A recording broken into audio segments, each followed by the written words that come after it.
G'day, my name is Robert French and I'm on my way to the Bunya Mountains to film my first mojo story. This story is being filmed on our people's dance, the corrobree, which was carried out every 2 years when the Bunya nut fell and our neighbouring tribes came and gathered together. The history of the Bunya Mountains is a place where Aboriginal groups or representation of Aboriginal tribes came to celebrate life that was given to them. The corrobree of our people told stories and still tell stories today of what went on here in the Bunya Mountains. An important part of the corrobree is where the dancers use traditional materials to paint up. This is the auka, and this is the auka that I'm mashing up. We put on ourselves. What I'm doing, I'm going to do a bunya nut of the bunya nuts here. Yep. This is our totem.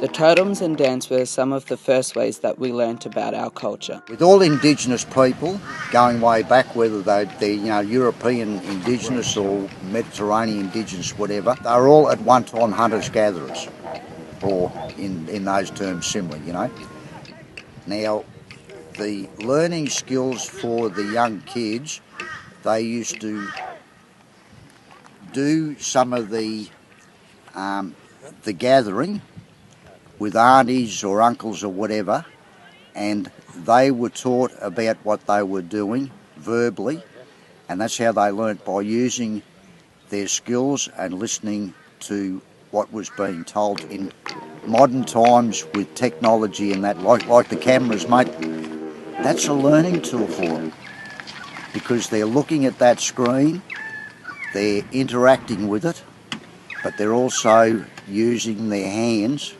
for that interaction between what they're doing with their hands and what's happening up here in their head. And affecting the way people think about our culture and the bush is also what this day is about. Bringing back the cultural landscape that was here before.